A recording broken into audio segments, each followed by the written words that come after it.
So the Los Angeles Lakers have finally snapped their 5-game losing streak. Granted, it's not all perfect right now. DAngelo Russell went down with an injury, so now we have 3 injured players alongside with Larry Nance and Waldo. Anyways, I digress. In this video, we're going to be talking about the game against the Pacers and as well as a little bit about that game against the Denver Nuggets. On top of that, I'm going to end the video comparing DAngelo Russell to Brandon Ingram and who I think has the higher ceiling. With that being said, let's just get to the video.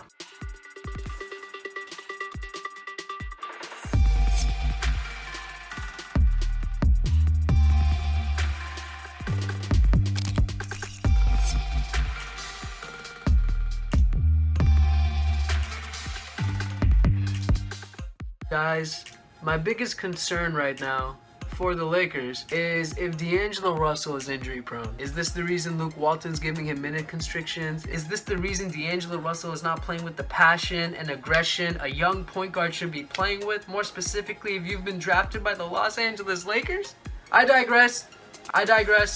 I don't think that's it. I hope that's not it. But anyways, let's get right into the video. So the Los Angeles Lakers finally snapped that 5-game losing streak against the Indiana Pacers with the final score being 108-96. Yes, the Lakers held another team to under 100 points. And yes, it's not going to happen often. The Lakers are ranked 28th in most points per games allowed, while the Denver Nuggets are 26th in most points per games allowed. You see what I did there? I transitioned it to the Denver Nuggets game. Anyways, the Denver Nuggets, what's going on with them? Well, they're on the same level, if not better than the Lakers when it comes to the bench game. They got a stacked bench, as do we, so going into this game, I was pretty excited. I knew it was going to be a high-scoring game, mainly because of that stat I just gave to you guys, and not to my surprise, it was a high-scoring game. The final score was 127-121, a very close game, right?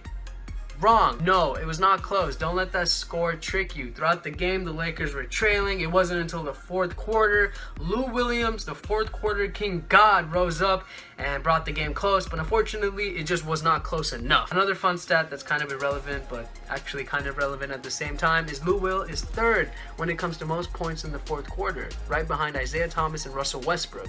Little fun fact for you if you want to.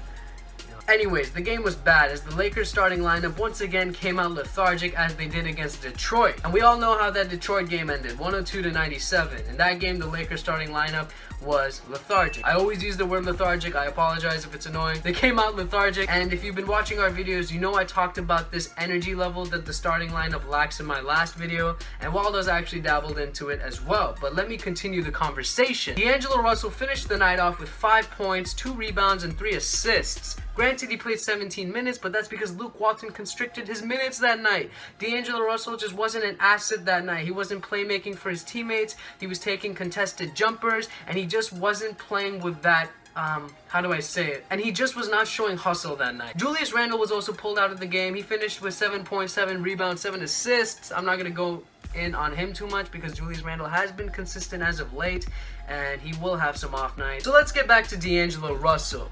The main reason I'm targeting him right now is because he's the starting point guard for the Los Angeles Lakers. That entails a lot of responsibilities, and some of those responsibilities DAngelo Russell just has not responded properly with. So let's talk about his shot. He's been taking contested jumpers, more specifically a bunch of 3-point shots that are just ill-advised. With his 6'5" frame, he's an automatic mismatch for his opponents. I want to see him drive to the basket more. I want to see him post up more. I want him to use his size to his advantage. Granted, I get it. He has a great touch when it comes to shooting the ball, but you don't have to always settle for the shot. When the shot's not going in, find other ways to score. And if you can't score, set up your teammates. DAngelo Russell just doesn't do that often enough. When he's playing off the ball, he's just posted up behind the 3-point line once again. He doesn't cut to the basket enough, and he's not making the proper plays for himself or his teammates. Now, I don't want to confuse you guys with thinking I'm hating on DAngelo Russell. I'm just critiquing his game as the starting point guard for the Los Angeles Lakers, and basically you've been handed the keys to the Lakers. You should be showing more passion and more aggression when you play these games. Granted, DAngelo Russell is not as athletic as, let's say, a Russell Westbrook. He still should be able to show aggression when he plays. That's contagious. Once he plays aggressively, his teammates will follow. Last thing I want to talk about regarding this Denver Nuggets game is Ivica Zubac's That night, he showed the world just what he can potentially be. He posted his first double-double for the Los Angeles Lakers. It was a very special game for me to watch, as I really like Ivica Zubac. I think his game is spectacular. He kind of reminds me of Marc Gasol. I know, typical Laker hype beast right here. But I'm serious, the guy has great potential, and that night against the Denver Nuggets, he showed it. Granted, it wasn't the craziest performance ever, but he did manage to show some of his skills throughout that game. He showed that he has a special touch on the defensive end. He made a couple blocks. He's pretty quick in transition, and he can spread the floor. He is basically the epitome of what a big man should be in the modern NBA, which is basically being able to spread the floor and be a defensive monster. So that's what I think Zubac can be, and that night he showed that potential, and it was very exciting to watch. Anyways, I know what you're thinking. Sammy, why are you bringing up this Nuggets game? Why don't you just talk about the Pacers game? Well, the reason I brought up this Nuggets game is because of Brandon Ingram. You see, Brandon Ingram finished the game against the Denver Nuggets with 15 points, 5 rebounds, and 4 assists. And what did he finish tonight against the Pacers with? 15 points, 5 rebounds, and 2 assists. Basically, what I'm trying to say is, over these past couple of games, more specifically, these past 2 games, Brandon Ingram has been playing more efficiently, he's been scoring more efficiently, and overall, he's becoming that player that we all thought he could potentially be. In fact, if you did not watch the game, let me fill you in real quick. Up until halftime, the Lakers were trailing. When the third quarter started, Ingram got kinda hot. He scored 10 points and also got 3 steals. This was contagious as the rest of the team fed off of that energy, and it was not only his offensive play but his defensive play as well that helped the Lakers capture this win tonight. Brandon Ingram also showed passion, aggression. He went out there fighting for the loose ball, and it was that fiery passion that was contagious for the rest of his teammates, and that's why I think Brandon Ingram can be a really special player moving forward. Yeah, Sammy, you're saying something we all don't know. One more thing I want to add about Ingram is he was going up against Paul George. For those of you who may not know, Paul George is a monster. I don't need to say it. He's one of the elite players in the NBA, and for Brandon Ingram to do what he did tonight, more specifically with Paul George on him, props, man. That's hard to do. Another fun fact, the last fun fact or stat of the night, is basically Paul George and Brandon Ingram have had very familiar rookie seasons. Basically, I'm going to round up the stats. Paul George finished his rookie season with 8 points, 4 rebounds, and 1 assist, while Brandon Ingram is currently performing with 8 points, 4 rebounds, and 2 assists. Granted, Paul George only played 20 minutes per game his rookie season, while Brandon Ingram is currently playing 27 minutes per game. Basically, what I'm trying to say is it takes time for small forwards like Brandon Ingram to develop in this league with that really frail and lengthy body type. Paul George came in with that same type of body type, took him time to adjust to the league. Look at him now.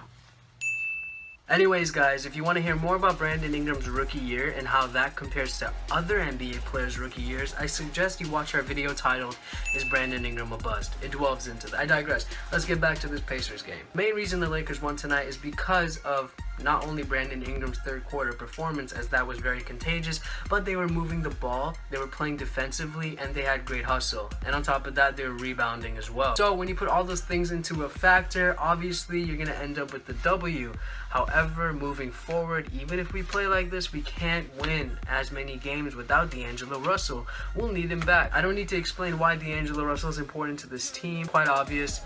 He's 6'5", he has a great shooting stroke, he can play make for his teammates. However, although he has been inconsistent as of recently, we still should not devalue what he brings to the table. Anyways, I know this video might be getting a little bit long, but I just want to end it with this quick topic I want to bring up. Comment down below who you think will have the more promising future, DAngelo Russell or Brandon Ingram.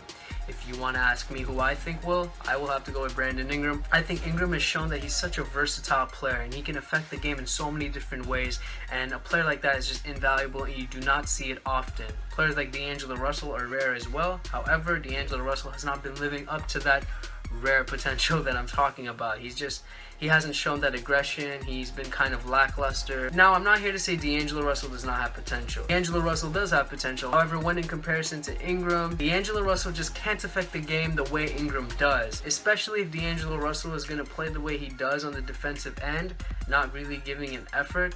You know, it's going to be hard for him to win this little race I've made in my head. But anyways, Ingram, I think he's going to be a fantastic player. He's been showcasing everything I thought he was going to be, potentially. And let's just hope the next game Ingram continues this, as well as the Lakers. Let's get these W's. And yeah, that's about it. If you guys enjoyed the video, leave a like, and as always, comment. More specifically, comment down below who do you think has the brighter future. Once again, DAngelo or Ingram. Subscribe as always. Like us on Facebook, follow us on Twitter, add us on Snapchat, yada yada yada. And one last thing, if you made it this far into the video, I want you to comment Marcelo Huertas. Just comment Marcelo Huertas, because shout out to him. Shout out to Marcelo Waldo. Anyways, guys, I'm out. Hope you guys enjoyed the video. Peace.